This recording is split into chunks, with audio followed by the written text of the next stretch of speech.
परिहास धाम भक्तिरेव मुक्ति गुरुदेव नाम यकोकिलकिलमनं मधुरं विरति चारुचाम्रकलिका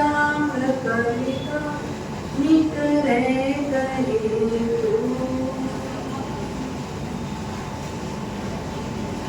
धर्म प्रेमी बंधुओं, माताओं महोपाध्याय विनय विजय जी महाराज साहब शांत सुधारस ग्रंथ में ऐसी बात बता रहे हैं कि जीव को अगर ऊपर जाना हो तो उसे कोई ना कोई आलंबन की जरूरत पड़ती ही है। जैसे आपको पता है पानी का स्वभाव, अगर उसको ढाल मिल जाए तो वो नीचे उतर जाते हैं ना, उसमें किसी जरूरत नहीं है किसी की।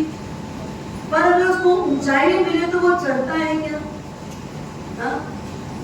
पानी जहाँ पर है एक तरफ ढाल दे दो, एक तरफ ऊंचाई दे दो, पानी किधर जाएगा? ढाल की ओर जाएगा। लेकिन ऊंचाई भी उसको मिली पर वो ऊंचाई की ओर नहीं जाता।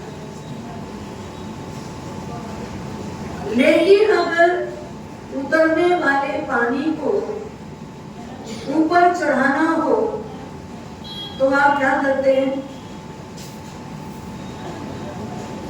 पंप लगा देते हैं, मशीन लगा देते हैं और वो टोलो पंप से पानी ऊपर खींचा जाता है और नीचे उतरते हुए भी वो ऊपर चढ़ सकता है। वैसे ही हमारी आत्मा अनादि काल के कुसंस्कारों के कारण नीचे नीचे नीचे यानी पतन की ओर, अवनति की ओर सहज ही चली जाती। उसको किसी का प्रेशर नहीं होता, उसको कोई ढकेल भी नहीं रहा, पर उसके संस्कार ही अनादिकालीन है जिसकी बदौलत वो दुर्गति की ओर सहज चली जाती है। पर दुर्गति में जाने वाली आत्मा को अगर ऊपर उठाना है, ऊर्ध्वगमन कराना है, सद्गति की ओर ले जाना है तो क्या करना पड़ेगा? ये भावना का पंप लगाना पड़ेगा और इस भावना के पंप के जरिए हम मशीन के जरिए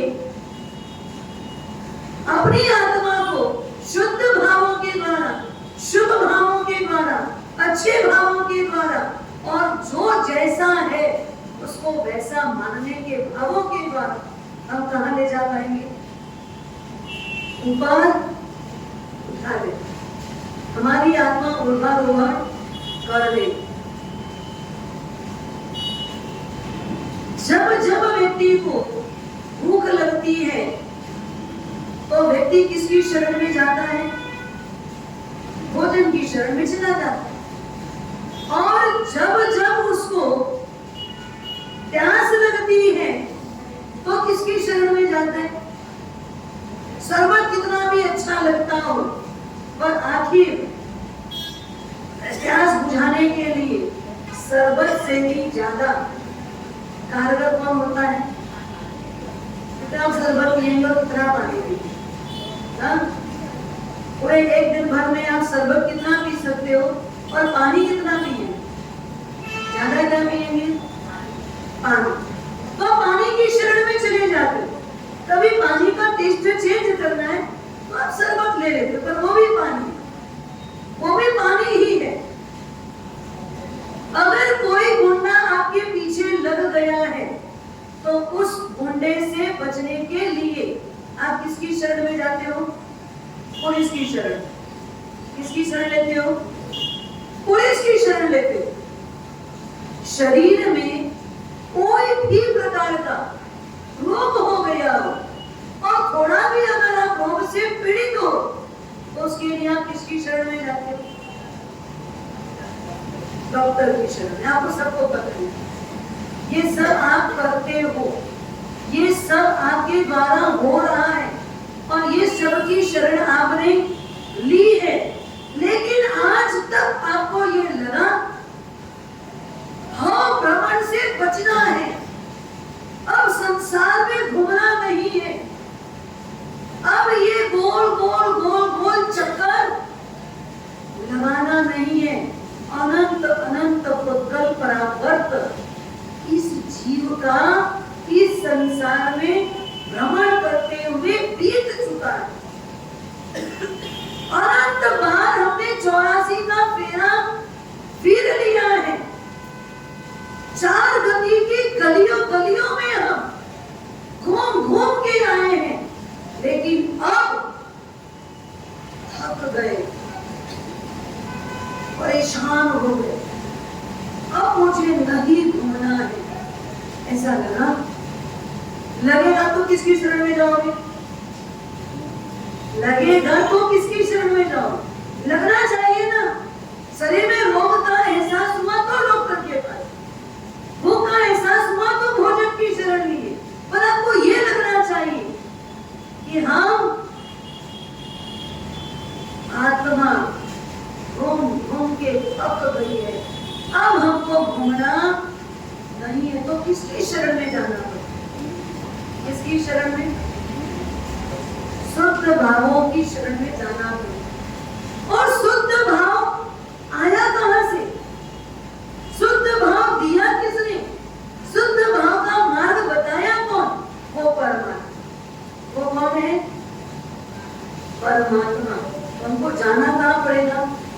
परमात्मा के पास जाना पड़ेगा, ताकि हमारी आत्मा को दुर्गतिगामी बनने से बचाने के लिए ये जो 12 भावना है, ये स्पीड ब्रेकर का काम करती है। और सद्गति की ओर बढ़ने के लिए ये 12 भावना एक्सीलरेटर का काम करती है। बस बढ़ते जाओ, बढ़ते जाओ, बढ़ते जाओ, आगे आगे आगे आगे ऊंचाई को छूते चले जाओ। ये सी भावना आप और हम सब सुन रहे हैं। पहली कौन सी भावना सुनी आपने? अनित्य भावना। इतना तो याद ही रखना। अनित्य भावना हो गई। दूसरी कौन सी भावना सुनी? अशरण भावना। करेक्ट। देखो दादाजी को इस उम्र में भी जहां इतना अच्छा दे रहे। तीसरी कौन सी भावना सुनी? संसार भावना। और चौथी कौन सी भावना सुनी? एकत्व भावना। उसके बाद अन्यत्व भावना। और अब सुनेंगे अपन असूची भावना। कौन सी भावना? असूची भावना। असूची का मतलब गंदा, सूची मतलब शुद्ध, पवित्र, साफ सुथरा। असूची मतलब जो साफ सुथरा नहीं है, तो वो क्या है? गंदा। असूची से भरा हुआ कौन है? कौन है? ये शरीर।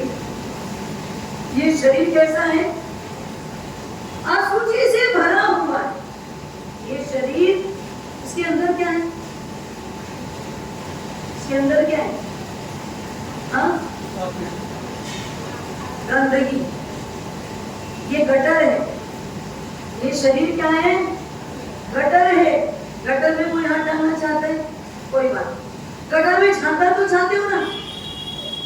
गटर को देखना चाहते हो कि नहीं? गटर से कोई गंध लेना चाहते हो कि नहीं?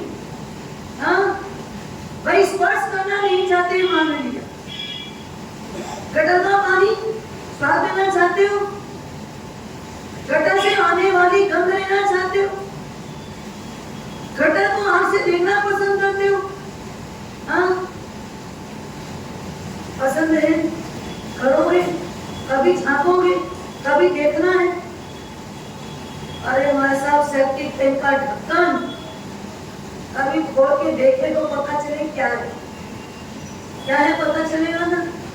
क्या बस ढक्कन लगा है तो हमारे तक उसकी दुर्गंध आ नहीं रही है।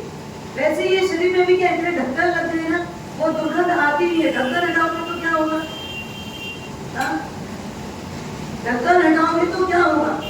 आपको याद होगा कल पुस्तक में एक बात आती है, याद आ रहा है कुछ?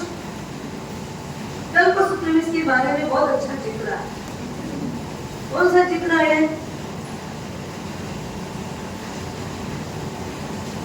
24 तीर्थंकर में से एक तीर्थंकर एकदम अलग है।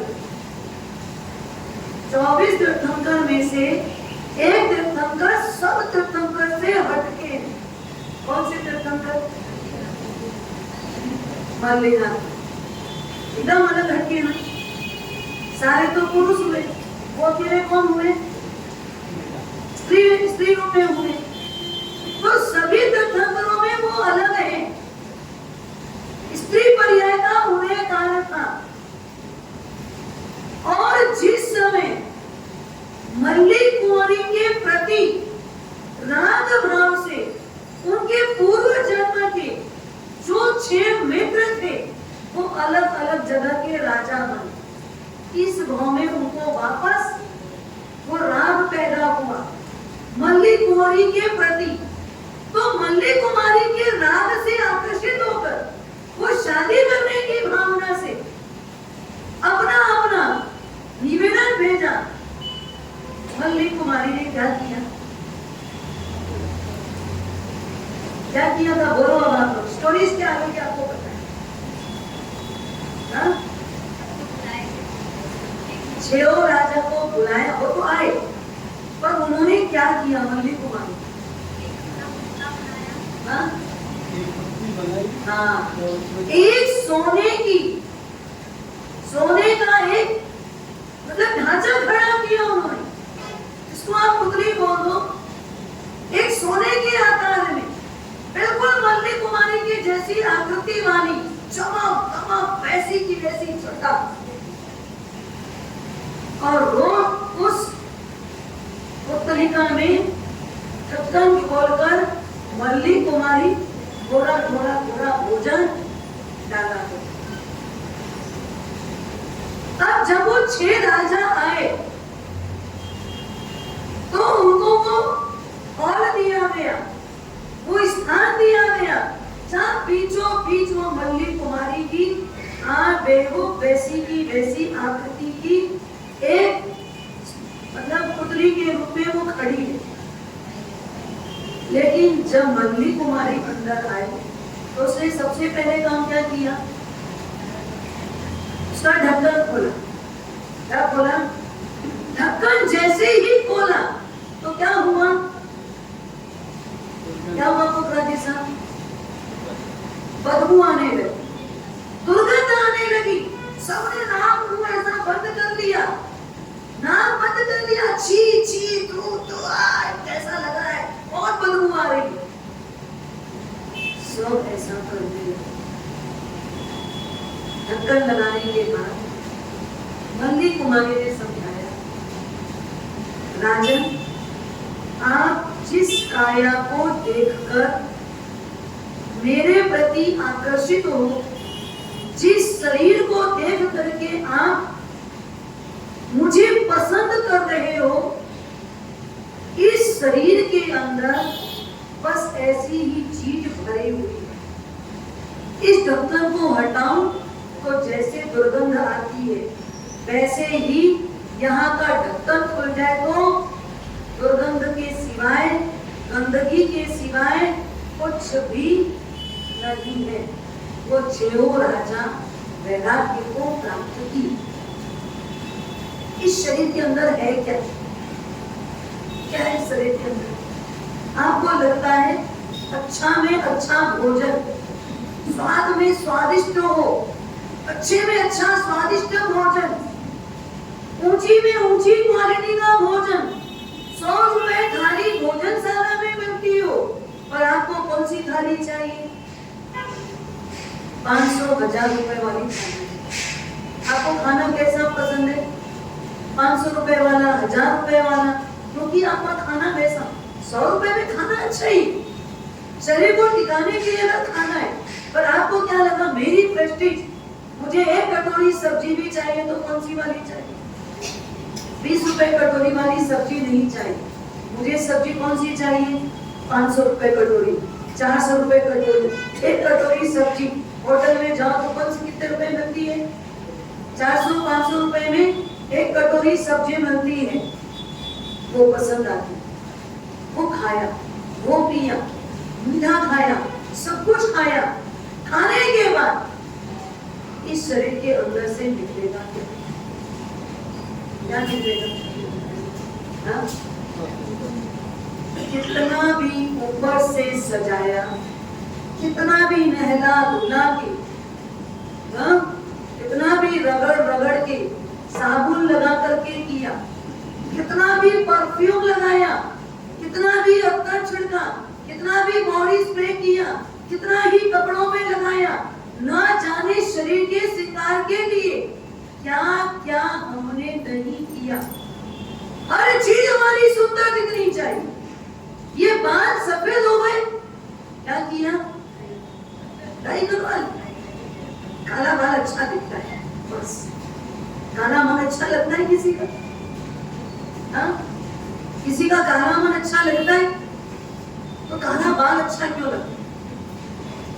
कुदरत से काला बाल इसलिए मिला क्योंकि हम अनादिकाल से काले विचारों से, काले विकारों से ही आ रहे, इसलिए काला बाल मिल गए।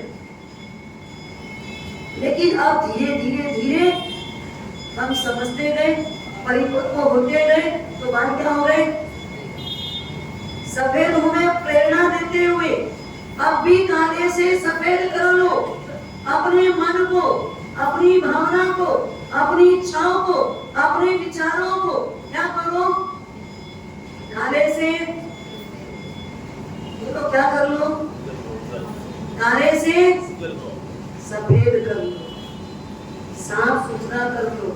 और हमको भी सफेद बंद करना ही नहीं है, तो हमने क्या किया? फिर वापस उसके ऊपर डाई लगवा दी, काला करवा दी। अभी हमको सफेद हमें से मतलब नहीं है। इस संसार में सफेद काम वालों की पूछ कम है, सफेद काम वालों की पूछ कम है। वापस उसको क्या करो? काला करवा दो। मतलब हमने पूरे शरीर के अंदर, मुझे नाम नहीं आते, पर ये पता चलता है कि आप लोग हाथ में दिखता तो है हाथ से, यहाँ कुछ लगा लेते हैं,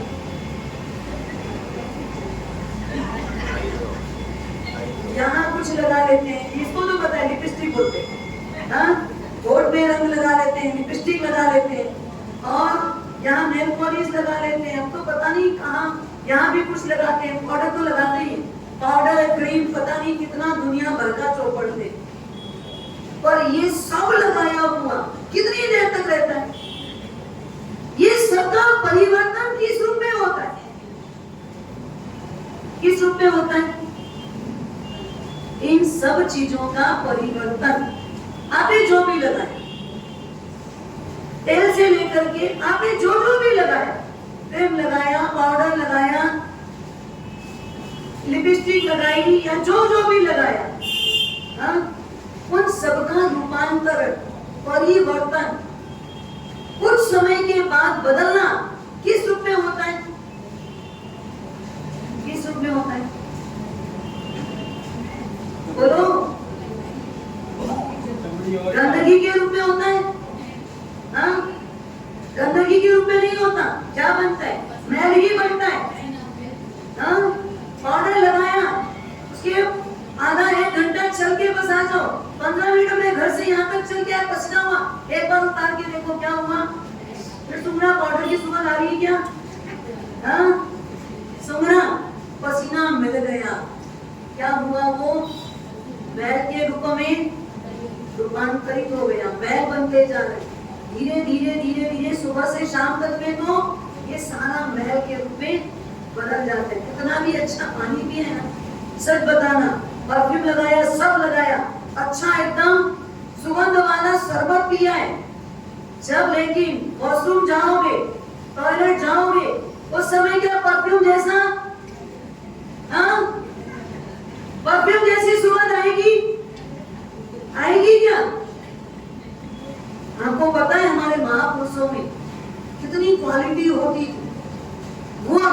कि जाके वॉशरूम कर ले। उनकी साधना में इतनी ताकत थी, इतना दम था, इतना पावर था। वो जहां जिस पत्थर के ऊपर बाथरूम किए ना, वो पत्थर सोने का बन जाता। सुना है कभी? नहीं सुना? कितने ही महापुरुषों का। आनंद जी महाराज जहां वो पेशाब कर ले, वो पत्थर सोने में बदल जाता था, पत्थर सोना बन जाता था। इतनी उनकी साधना की क्षमता थी। ये साधना की ताकत। पर आपके उसके अंदर कोई बात नहीं, सोना नहीं बनता। सुगंध तो आवे, परफ्यूम की सुगंध तो आवे, इत्र की सुगंध तो आवे, कितना भी अच्छा खाया पिया, अगर आप लैट्रिन गए तो क्या सोने का सिक्का निकलता है? हाँ, सबके शरीर से गंदगी ही निकलती। कितना भी अच्छा खिलाया, कैसा भी खिलाया हो, कुछ भी दिया हो, अंदर जाने के बाद क्या होगा? गंदा। क्या होगा? गंदा होगा। एक रोटी खाए चम्मड़ की, खाए तो दांत दुखने लगे, और थोड़े से एक्सरसाइज ज्यादा किए तो फड़फड़ाने लगे। गाल बोला आज तो बहुत एक्सरसाइज हो गई, लेकिन अंदर जाने के बाद तो सब एक ही रस हो जाते। अंदर का जो फिल्टर है, अंदर की जो मशीनें, अंदर में जो काम करने वाले हैं, वो सब एक जैसा ही रस बना रहे, सबको एक ही मशीन में पीस देते। आप पीसा डालो तो क्या, आरा पत्थर डालो तो क्या, वो सारा का सारा रूपांतरित होगा ही होगा, कितना भी अच्छा हो। एक जगह पढ़ा है, ईरान के एक साहब जिन्होंने अपने महल में एक स्नानागार बनाया। मतलब आज आप जिसको वॉशरूम बोलते हो, बाथरूम बोला जाता था, स्नान गृह बोलो, वैसा उन्होंने एक स्नान गृह बनाया। और स्नान गृह की विशेषता क्या थी आपको पता है? कैसा स्नान गृह बनाया? उस स्नान गृह में उन्होंने अनेक प्रकार के कलरिंग रत्न लगाए। उन रत्नों के अंदर जो व्यक्ति स्नान गृह में जाता तो उसको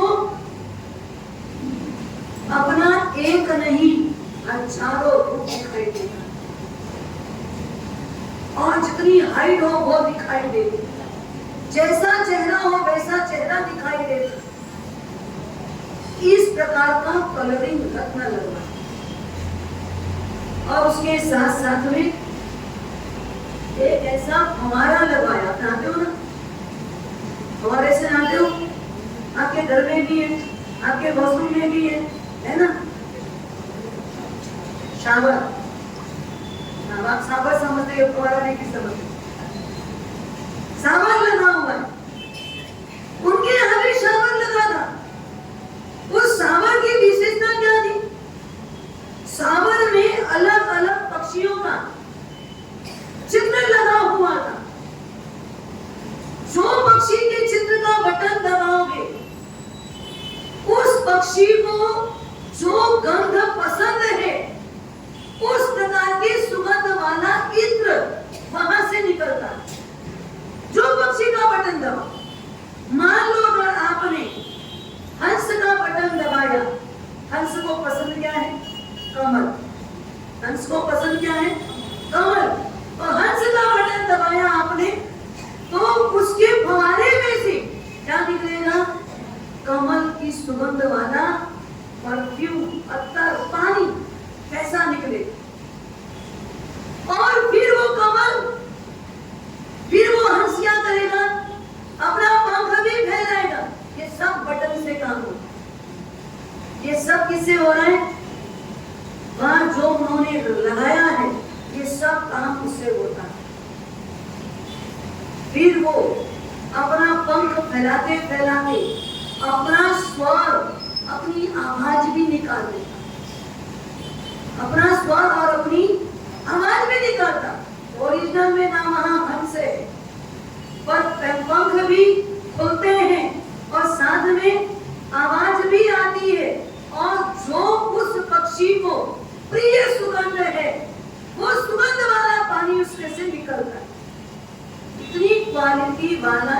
कहाँ? आपने कहीं देखा है? अब वो आज भी नहीं, आज वो नहीं। आप बोलते हो विज्ञान इतना प्रगति कर रहा है, ये बात भी प्रगति के समय की है, लेकिन आपको यहाँ कुछ नहीं दिख रहा है अभी। लेकिन ये बात ईरान की है। जब ईरान का साहब स्नान आदि करके बाहर आता, उसके बाद वो स्नान गृह को खुला छोड़ता, ताकि पब्लिक आवे, देखे, प्रशंसा करे, अभिमान को पोषण मिले। क्या मिलता है? क्या मिलता है? और आज भी मैं हकीकत बता दूं आपको, वर्तमान समय में लोग अगर अपना बंगला बनाते हैं, उस बंगले में सबसे अच्छा क्या बनाते हैं? बाथरूम। और अगर किसी को इनोवेशन के समय वो लेके जावे अपना ये रूम, वो रूम, बेडरूम, किचन, ये वो सब दिखाते लास्ट में खा ले जाते। बाथरूम ले जाओ, देखो इसमें मैंने ये लगा है। एक जगह तो बाथरूम के अंदर पाइप लाइन जो दिख रही है बाहर से, वो सोने का, शावर सोने का, नल सोने का, नल की कुंडी सोने की, सारी चीज सोने की। पानी भी तो सोने का ही आता हो। कुछ भी सोने का लगा लो, पानी पहुंच जाएगा। पानी सोना होगा क्या? पानी तो पानी ही रहेगा, चाहे वो आप पीतल का लगाओ, चाहे आप लोहे का लगाओ, चाहे आप प्लास्टिक का लगाओ, चाहे आप चांदी का लगाओ, चाहे आप सोने का लगाओ। पानी तो सब में से जो पानी है वही पानी है। आदमी सोने का लगा के खुश है, वो सोच रहे लोग आएंगे, दांतों तले उंगली दबाएंगे और क्या कहेंगे, क्या जोरदार बाथरूम बना है। और रहना कितना है उसमें? कितनी दे रहे हैं? और जितनी भी दे रहे हैं, बाथरूम में सबसे ज्यादा क्या मिलती है? पीसफुल। हम कहाँ? आपको पीसफुली कहाँ एहसास होता है? बाथरूम जाते वहां सबको शांति रहती। आजकल की दुनिया पता नहीं, लोग तो पूजा घर जाते थे और शांति सबूत मानते थे। वर्तमान पश्चिमी सभ्यता को जीने वाले लोग और पश्चिमी सभ्यता का अनुकरण करने वाले लोग कहाँ जाकर की शांति मानते? वहां शांति लगती है उनको और इसलिए उसको अच्छा बनाते। जबकि हमारी पूर्वी सभ्यता के अनुसार, हमारे धर्म संस्कृति के अनुसार सबसे टॉप में टॉप चीज पूरे घर के अंदर कौन सी होनी चाहिए? परमात्मा का मंदिर, परमात्मा का कवाच। वो सब जगह से हट के अलग बनना चाहिए और बेमिसाल होना चाहिए। उसको तो आपने बनाया सामान्य सा, बैठक रूम बनाया अच्छा, किचन बनाया अच्छा, और उससे अच्छा क्या बनाया? जहां गंदगी का ही विसर्जन करना है। वो ईरान के सामने ऐसा स्नानागार बनाने के बाद लोगों से प्रशंसा सुन सुन के उनकी छाती छप्पर बची। वो सोचते मैंने जो बनाया पूरे विश्व में कहीं भी नहीं है, कहीं भी नहीं है वैसा मैंने बनाया है और इतनी सारी क्वालिटी है। किसी को पता चला तो रोज लोगों के मुंह से साईं बाबा, उनको लोगों ने प्रेशर दिया, एक बार आपको ईरान जाना चाहिए। और ईरान के साथ एक बार वॉशरूम देख करके आई है, क्या बनाया उसने गजब का। साईं बाबा को लोगों ने बहुत प्रेशर दे करके, बहुत बार कह करके उनको लेके गए। कहा? ईरान के शहर के वॉशरूम को दिखाने के लिए साईं बाबा आए, वॉशरूम देखा। जैसा कि उपाध्याय यशो विजय जी महाराज ने ज्ञान सार में कहा है, गजास्वे धूप भवनम विस्मयाय बहिर्दृश तत्रास्वे भवनं कोपि वेदस तत्व विसस्तु न। क्या कहा उन्होंने? जिसकी दृष्टि चमड़े की, जो बाह्य दृष्टि वाला है, वो बाह्य दृष्टि जीव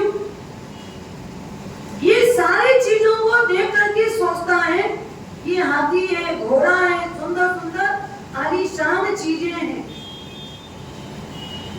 उसको लगता है ये राज परिसर है, यहाँ ये सब चीजें हैं। लेकिन तत्व दृष्टि वाला उसी चीज को देख करके क्या विचार करता है? हाथी घोड़ा पशु पक्षी ये सब को देख करके वो राज मंदिर सोचता है, राजमहल सोचता है कि जंगल सोचता है? क्या सोचता है? जंगल। क्योंकि प्राणी कहाँ रहते हैं?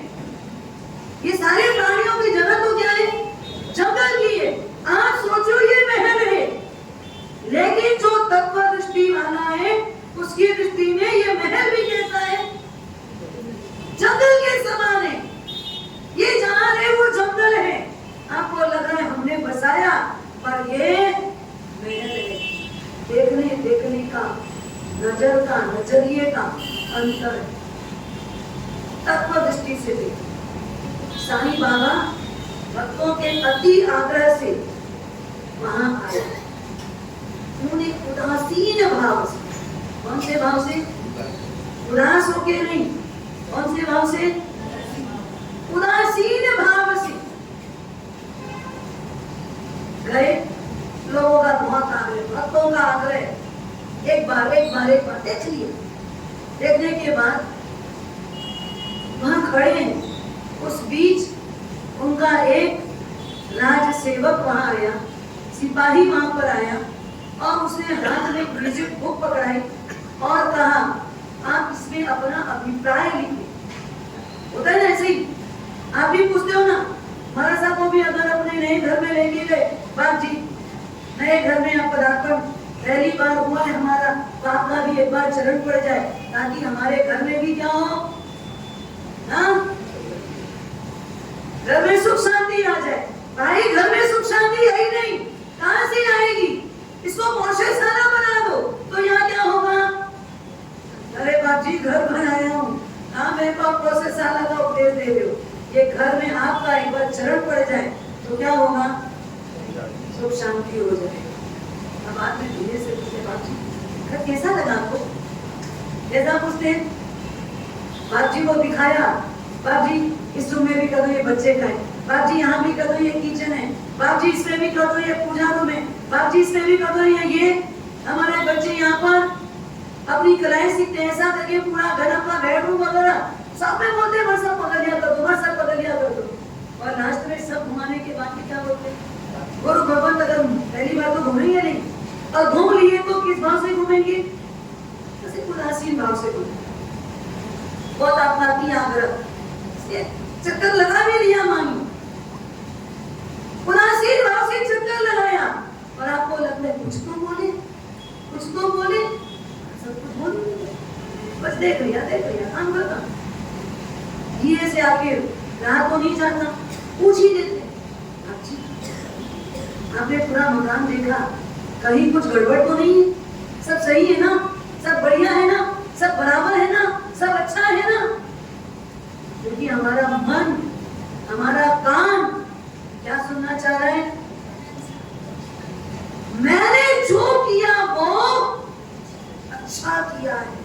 बस एक बार प्रशंसा के दो मीठे शब्द निकल जाए। इनके मुंह से निकालना चाह रहे हो? जो घर छोड़ के आ गए, जो अड़गार बन गए, आप उनको बोलते हो कि आप इस घर की प्रशंसा करो।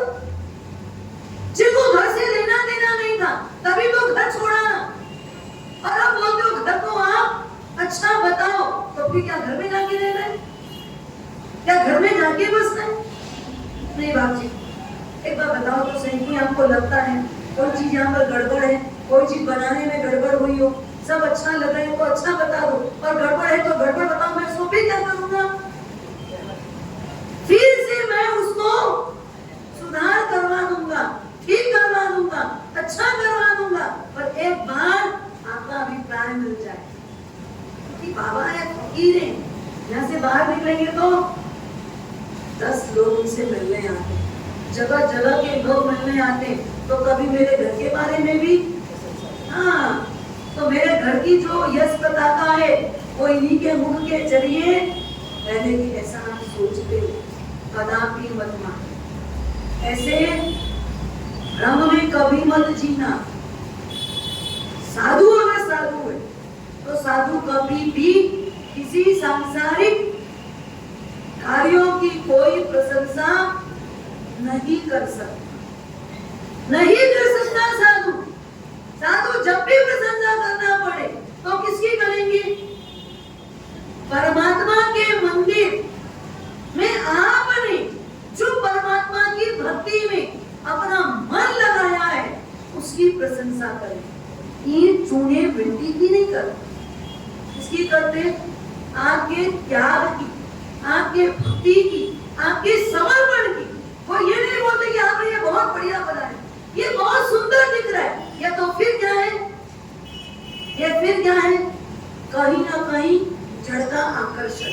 और उन्होंने प्रशंसा की तो किसकी की, और करेंगे तो किसकी करेंगे? इसको बनाने में आपके अंदर जो भक्ति जगती, पर बिना भक्ति के तो होगा नहीं, बिना समर्पण के तो होगा नहीं। अच्छा में अच्छा तो बनाते। एक गृहिणी को पूछा, अगर वो एक सामान्य सा हलवा बनाने बैठी है ना, अगर आज उसका मन बेचैन है, आज उसका मन खराब है, आज उसका मन सुबह से खट्टा हुआ है, सच बताना वो हलवा सही बनेगा? भले हलवा में सब चीज जाएगी, घी भी जाएगा, शक्कर भी जाएगी, सब जाएगा, लेकिन हलवा सही बनेगा? नहीं बनता। क्यों? क्योंकि भाव गलत है। और उसी की जगह भाव अच्छा है, सद्भाव है, आज प्रेम उलट रहा है, प्रेम से बना रही है, बहुत अच्छे विचारों से बना रही है, बहुत अच्छे ख्याल से बना रही है, सब लोग खा करके तृप्त हो गए। तृप्त तो होते नहीं है, और उसकी मानसिकता है कि लोग खा करके एक बार तृप्त हो जाए, वो आज के लिए तृप्त, अभी के लिए तृप्त हो जाए, क्षणिक तृप्ति मिल जाए। जब उसका भाव अच्छा रहता है तो वस्तु भी कैसी बनती है? अच्छी बनती है। तो वैसे ही जब आपके भाव अच्छे होते तो आप परमात्मा के मंदिर में भी क्या करोगे? सब अच्छा में अच्छा निर्माण करोगे। तो जब आपके भाव अच्छे हैं तो गुरु महाराज प्रशंसा किसकी करेंगे? आपके भावों, आपके अंदर आए हुए शुभ भावों की, आपके अंदर जगा हुआ परमात्मा का प्रेम, आपके अंदर परमात्मा के प्रति जगा हुआ समर्पण, उस भावों की प्रशंसा करें। साईं बाबा उदासीन भाव से सब कुछ देखा, और जब विजिट का अभिप्राय लिख रहा था उन्होंने क्या लिखा पता है? लिखा ही होगा ना, आज तक ऐसा पूरे विश्व में घूमा, कहीं ऐसा दिखाई नहीं, तो बेनमून है, लिखा होगा कि नहीं? मैंने जितनी बात आपको बताई, आपको लगा है कि नहीं? ऐसा तो अद्वितीय बेमिसाल ऐसा कहीं कहीं कहीं नहीं बना। आपने कहीं सुना, कहीं देखा? आपने कहीं देखा ऐसा? नहीं देखा, नहीं सुना, आज तक ऐसा देखने सुनने को नहीं मिला। और वो देखने सुनने को मिले तो, और अब अगर आपको कोई विजिट में बोले अभिप्राय आपके भी विजिट का देखो, तो क्या देखोगे? साईं बाबा की जगह आप हो तो क्या देखो? कमियां लिखोगे? नहीं, अभी तो आपको खूबियां ही लिख रही, कमियां मत लिखते, अच्छा नहीं लगेगा। आप वहां खूबी लिख रहे थे, आप वहां क्या लिख रहे हो? लोगों ने कहा बताया बहुत बहुत बहुत बहुत जबरदस्त है, तो आप लिख रहे गए, और बहुत जबरदस्त है तो आपको यहाँ पर क्या क्या अच्छा लगा वो लिख रहे हैं आप। तो लिखोगे कि नहीं लिखोगे? लिखोगे तो क्या लिखोगे? क्या लिखोगे? हाँ बहुत अच्छा बने, बहुत सुंदर। आज तक मैंने ऐसा कहीं नहीं देखा, और कहीं तो ऐसा भी लोग लिखोगे, ना भूतो ना भविष्य थी, ना भूतकाल में बना, ना कभी ऐसा कोई भविष्य में बना पाएगा, ऐसा आपने बनाया।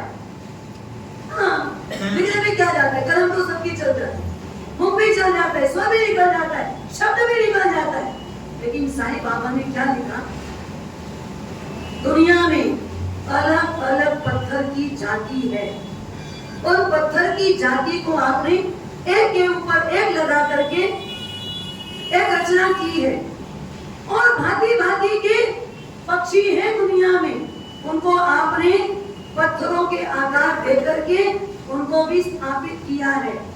लेकिन इनमें से निकलने वाले इत्र से आप जब स्नान करते हो उसके बाद भी उस शरीर की दशा कैसी हो? जिस क्षेत्र से आप रोज स्नान कर रहे हो उस शरीर की दशा कैसी होगी? उस शरीर की दशा ऐसी होगी कि आखिरी दिन कोई आपके नजदीक आना नहीं चाहेगा, और जबरन किसी को नजदीक जाना पड़ा तो रुमाल से नाक बंद करके जाएगा, बस। और ये बात एक दिन खंडहर हो जाए। स्टेटमेंट किसने दिया? साईं बाबा ने दिया। इतना सुंदर वो स्नान गृह, उसके प्रति उन्होंने लिखा क्या?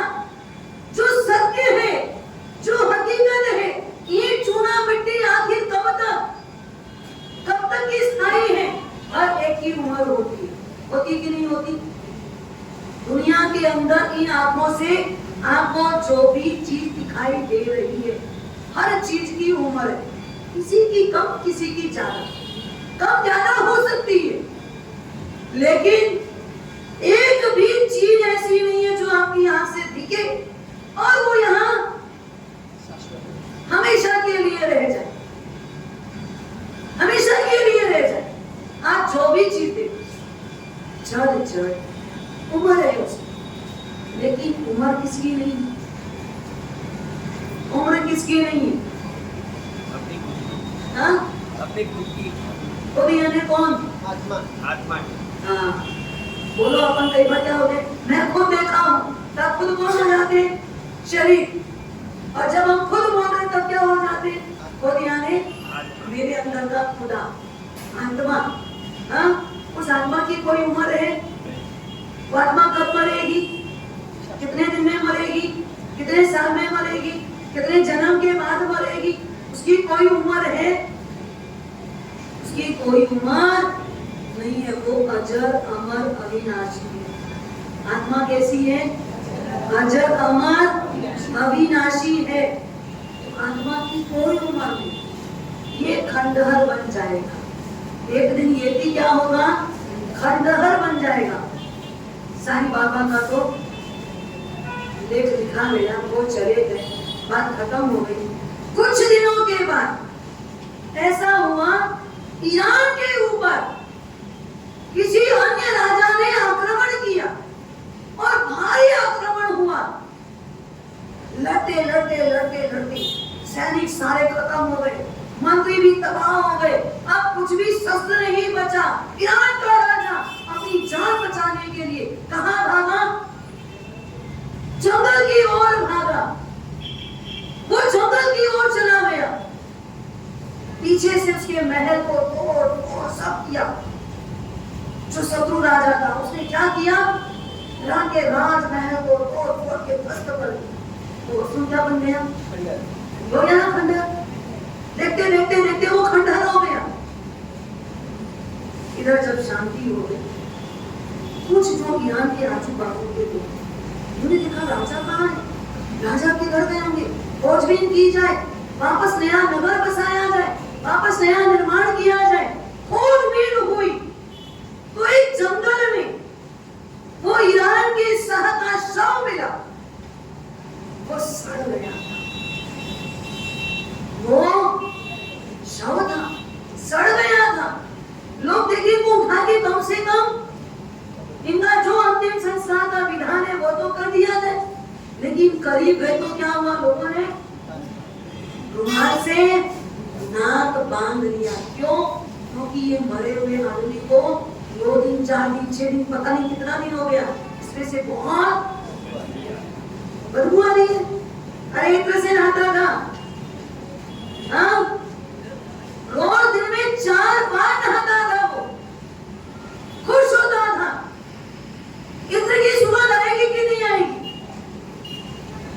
क्या इत्र की सुगंध नहीं आएगी? फिर हम क्यों लगाते? क्यों लगाते?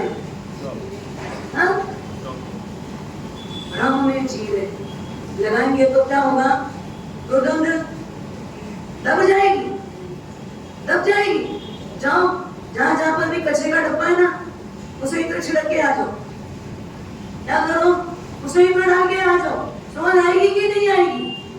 हाँ, तो ये दुर्गंध से भरा हुआ शरीर, इसके ऊपर कितना भी इत्र छिड़क लो, क्या ये सुगंध देगा? ये इत्र कुछ देर के लिए सुगंधित समझ में आता है, देखते देखते देखते इसकी गंध भी इसमें बदल जाती है, दुर्गंध में बदल जाती है। तो अशुचि भावना, क्या चल रही है अपनी बात? अशुचि भावना। अब जो सामने समय आ रहा है, आज हो गई तारीख 14, 15, 16, 17, 18, 19, ये क्या होगा? 20 तारीख को पर्यूषण, अच्छे से नहा धोए। हाँ, क्या करना? हाँ, हर दिन तो अच्छे से कपड़े पहनते हैं ना, तो अच्छे से रगड़ के नहाना धोना की नहीं। जैनों का एक भी पर्व बाह्य श्रृंगार के लिए नहीं, जैनों का एक भी पर्व बाह्य दृष्टि से जीने का संदेश नहीं देता। जैन जगत के तमाम पर्व आत्मा को स्पर्श कराने वाले, आत्म शुद्धि के लिए, आत्मा विशुद्धि के लिए नहाना। लेकिन कौन सा स्नान करना? जिससे आत्मा शुद्ध, जिससे आत्मा पवित्र हो। शरीर को तो कितना भी नहलाओगे, ये तो इसका स्वभाव है, उसका नेचर है, वो तो वैसा ही रहेगा ना। लेकिन हमारी आत्मा तो कैसी है? शुद्ध स्वरूपी है। ये तो ऊपर से क्या किया है? ये ऊपर से क्या किया है? हाँ, आवरण लगा है, बस इन सब आवरण को हटा दो, तो जो शुद्ध स्वरूप है वो अपने आप प्रकट हो जाएगा। तो स्नान करना तो कौन सा करेंगे? आध्यात्मिक स्नान करेंगे, आध्यात्मिक स्नान, अध्यात्म की बात, आत्मा की बात। इसके लिए पर्वाधिराज पर्यूषण पर्व का शुभारंभ 20 तारीख से होगा। उसके पहले ये शरीर का आकर्षण कम हो जाए, या शरीर के आकर्षण को समझ लो, ये शरीर क्या है, बस एक बार तत्व दृष्टि लगा ले। तत्व दृष्टि लगाओगे तो कम से कम शरीर में जब तक मोक्ष नहीं होगा तब तक इस आत्मा को पिंजरे में रहना ही पड़ेगा। लेकिन उसको मानना क्या चाहिए? पिंजरा। ये क्या है? पिंजरा है। पक्षी अलग है, पिंजरा अलग है ना। वैसे मैं अलग हूँ और ये शरीर अलग है। पिंजरा और पक्षी दोनों को आप अलग मानते हो, अलग देखते हो। पिंजरे में पक्षी है, या पक्षी ही पिंजरा है, या पिंजरा ही पक्षी है? क्या मानते हो? पिंजरे में पक्षी है। वैसे शरीर में आत्मा है। तो शरीर अलग है और आत्मा अलग है। इसको समझने के लिए उपाध्याय विनय विजय जी महाराज साहब अशुचि भावना का जिक्र कर रहे हैं। हम भी इसको समझे, जिए, जाने ही नहीं। क्या करना है? जानना ही नहीं है। हम जाने जाने जाने ना करें, उसको जीने जीने जीने का प्रयास करें। ओम शांति शांति।